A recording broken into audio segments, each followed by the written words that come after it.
देखो भाई class 9th का जो है continue lines and angles chapter continue है।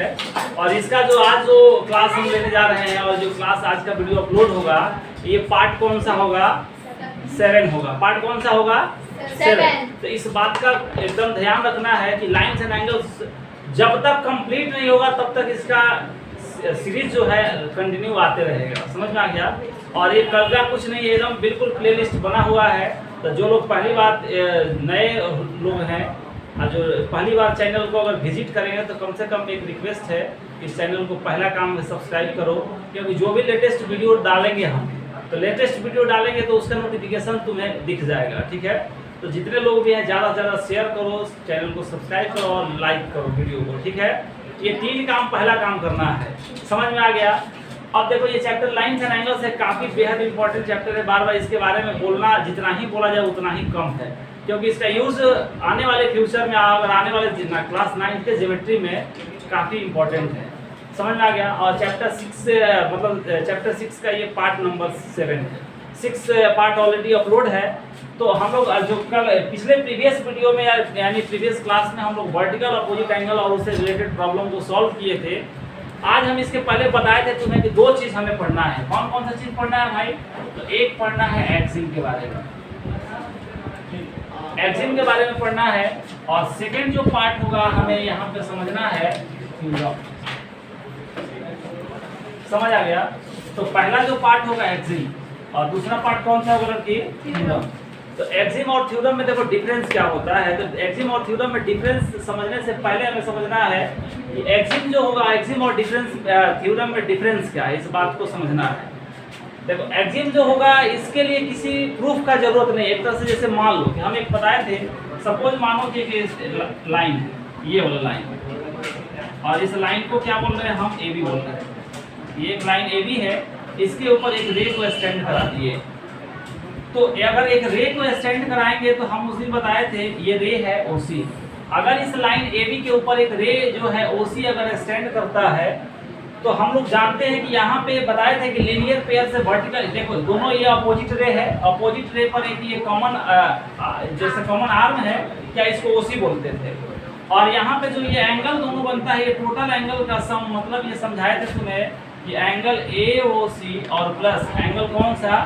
BOC, इसका जो सम होगा वो 180 डिग्री होगा। और ये बताए थे कि ये लीनियर पेयर से, लीनियर पेयर ऑफ एंगल का कॉन्सेप्ट ऑलरेडी बता चुके हैं कि लीनियर पेयर ऑफ एंगल्स का कॉन्सेप्ट क्या होता है। वहाँ पे 2 एंगल का सम जो होगा 180 डिग्री होगा। तो हम लोग एक्सिम और थ्योरम में देखो डिफरेंस क्या है। एक्सिम जब भी हम लोग पढ़ेंगे तो एक्सिम इस लाइन्स एंड एंगल्स में 2 ही एक्सिम पढ़ना है। एक्सिम का मतलब हो गया कि इसको किसी प्रूफ की जरूरत नहीं है, बिना प्रूफ का हम लोग इसको 100% परफेक्ट मानते हैं। जैसे मान लो कि अगर कहीं पे एक्सिम अगर मान लो कि 2 में अगर 2 को सिंपल अगर ऐड किया जा रहा है तो रिजल्ट कितना आएगा? 4। अब इस 4 को प्रूफ करने का कोई जरूरत है क्या कि 2 में अगर 2 को सिंपल ऐड किया गया तो रिजल्ट कितना आया? 4। तो ये ऑलरेडी हम लोग यहाँ पे मान लो कि 2 और 2 को जोड़े यहाँ पे ऐड किए तो 4 माने। तो 4 मानने का मतलब क्या हो गया? इसको अब कोई कहे कि इसको प्रूफ करके दिखा कि 2 में अगर 2 को ऐड किए तो 4 ही क्यों आया। समझ रहे हो? ये हमेशा ये प्रूफ सही माना गया है। अगर 2 में 2 को ऐड करेंगे तो कितना आएगा? रिजल्ट 4 आएगा। तो एक्सिम जस्ट उसी तरह से है। एक्सिम को विदाउट एनी प्रूफ, उसको प्रूफ करने का जरूरत नहीं है। ऑलरेडी जो स्टेटमेंट दिया जाता है, स्टेटमेंट अपने आप में प्रूफ सही 100% ट्रू होता है। मतलब एक्सिम को किसी हेल्प के, किसी प्रूफ की जरूरत नहीं होता है। जो उसमें स्टेटमेंट लिखा जाएगा उस स्टेटमेंट को एक्सिम में 100% सही माना जाता है। मतलब उसे एक्सिम को किसी प्रूफ का जरूरत नहीं है। दूसरी बात रहा थ्योरम का। थ्योरम जो पढ़ेंगे, थ्योरम तो ये पूरा ज्योमेट्री में ही भरा पड़ा है। तो थ्योरम हम लोग लाइन्स एंड एंगल से थ्योरम स्टार्ट होगा, चलेगा सर्कल तक, कंप्लीट थ्योरम मिलेगा। तो जहाँ एक्सिम आएगा उसको बता दे रहे हैं, इस एक्सिम के रिजल्ट को याद रखना है। और थ्योरम, जब भी थ्योरम को प्रूफ करेंगे, चाहे लाइन्स एंड एंगल्स में हम बहुत सारे थ्योरम प्रूफ करेंगे, कॉन्ग्रुएंसी ऑफ ट्रायंगल में थ्योरम को प्रूफ करेंगे, क्वाड्रिलेटरल में थ्योरम को प्रूफ करेंगे, और फिर हम लोग सर्कल्स में भी प्रूफ करेंगे। तो जब भी थ्योरम को प्रूफ किया जाएगा तो with the help of Exim, मतलब थ्योरम को प्रूफ करने के लिए हमें एक्सिम का ही हेल्प लेना पड़ता है। बात समझ में आ गया? इस बात में किसी को कोई कंफ्यूजन होगा तो बार बार एक बार पूछ ले क्वेश्चन क्लास में, मतलब किसी को कोई दिक्कत है जी।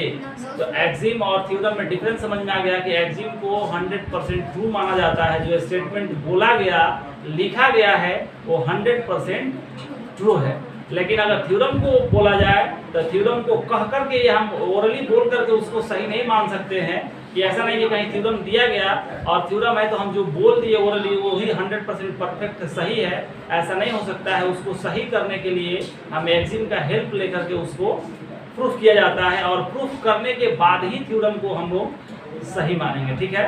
तो यानी कि थ्योरम को पहली बात को प्रूफ करना रहता है, एक्सिम को बिना विदाउट प्रूफ, और जबकि थ्योरम को विथ प्रूफ।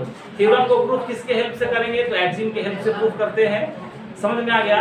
लेकिन एक्सिम को किसी के हेल्प से प्रूफ नहीं किया जाता, जो स्टेटमेंट लिखा गया है वो ऑलरेडी क्या है, सही माना जाता है। समझ में आ रहा है कि नहीं आ रहा है? ऐसा नहीं कि जो एक्सिम में बोल दिया गया वो गलत है उसको प्रूफ करो, ऐसा नहीं करना है, ठीक है। अब देखो भाई, यहाँ पे जो एक्सिम फर्स्ट लिखे हैं इसमें ये लिखा गया है, सारे लोग व्हाइट बोर्ड पे ध्यान दो कि दो एक्सिम पढ़ाएंगे यहाँ पे, और दोनों एक्सिम को ऑलरेडी इसको प्रूफ अपने से सही मानना है। क्या करना है? सही मानना। अभी मत करना कि अरे मास्टर तो कहाँ से ला दिया भाई, अरे मास्टर अपने घर से थोड़ी लाएगा, जो कॉन्सेप्ट है उसी चीज़ को ना कोई पढ़ाएगा। तो हम अपने मन से कुछ, हम साइंटिस्ट नहीं है कि इसमें लगे हैं अब रिसर्च कर रहे हैं बैठ के, नहीं, ऐसा कोई काम करने वाले नहीं है मास्टर। यहाँ पे देखो लिखा गया है कि इफ ए रे stand on A line then the sum of two adjacent angle so formed is 180 degree.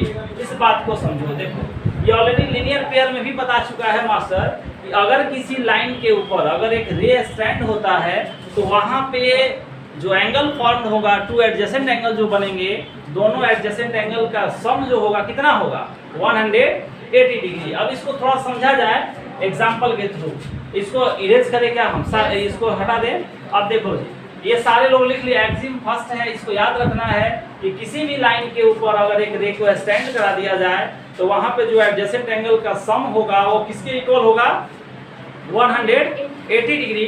और 180 डिग्री को क्या बोलते हैं, लीनियर पेयर ऑफ एंगल भी बोलते हैं, या स्ट्रेट एंगल भी बोला जाता है। स्ट्रेट एंगल का वैल्यू कितना होता है, 180 डिग्री, और लीनियर पेयर का भी वैल्यू होता है कितना, 180 डिग्री। और यहाँ जो हम पढ़े हैं कि अगर किसी लाइन के ऊपर कोई रे स्टैंड हो जाता है तो जो एडजेसेंट एंगल का सम होगा वो 180। एडजेसेंट एंगल का ऑलरेडी कॉन्सेप्ट तुमको बता दिया गया है कि एडजेसेंट एंगल का कॉन्सेप्ट ऑलरेडी बताया गया है ना, बोलिए नहीं रही है सब।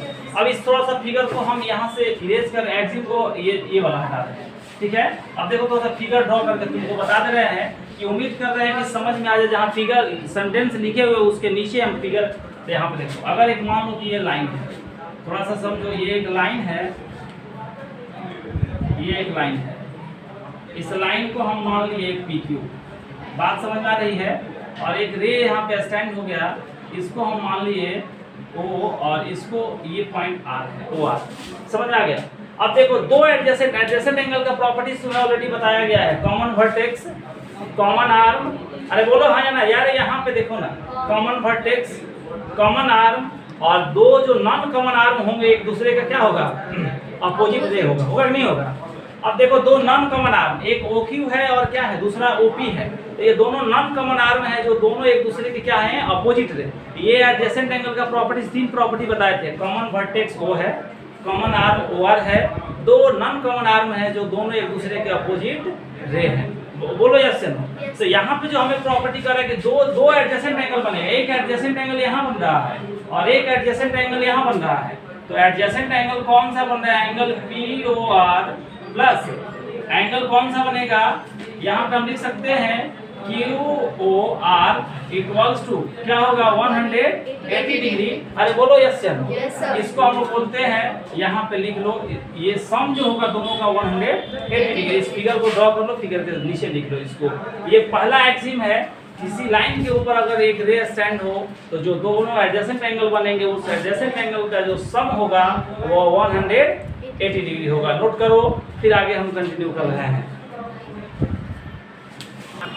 यहाँ पे एक्सिम नंबर 2 है, समझ में आ गया। दो एक्सिम बार बार कर रहे हैं कि एक एक्सिम को ऑलरेडी हम लोग पढ़ा दिए तुम्हें कि उसमें क्या कंडीशन होगा जब किसी लाइन के ऊपर अगर कोई रे स्टैंड होगा तो वहाँ पे दो एडजेसेंट एंगल का जो सम होगा वो किसके बराबर होगा 180। जस्ट उसका अपोजिट है, ये देखो यहाँ पे एक्सिम नंबर सेकंड ये याद रखना, if the sum of two करा कि एडजेसेंट एंगल इज 180 डिग्री। अगर किसी दो एडजेसेंट एंगल का सम अगर 180 डिग्री के इक्वल है तो वहां पे करें कि then the two non common arms of the angles form a line. बात इस तरह से समझो, यहाँ पे जस्ट उसका अपोजिट पूछा गया है, करा कि अगर if the sum of two adjacent angle is 180 degree, अगर किसी दो एडजेसेंट एंगल का सम का वैल्यू अगर 180 डिग्री आ रहा है तो वहां पे जो दो नॉन कॉमन आर्म्स होंगे वो एक दूसरे का क्या करेंगे, एक लाइन का फॉर्मेशन करेंगे। जैसे बात समझो इस तरह से, जैसे मान लो ये एक लाइन है,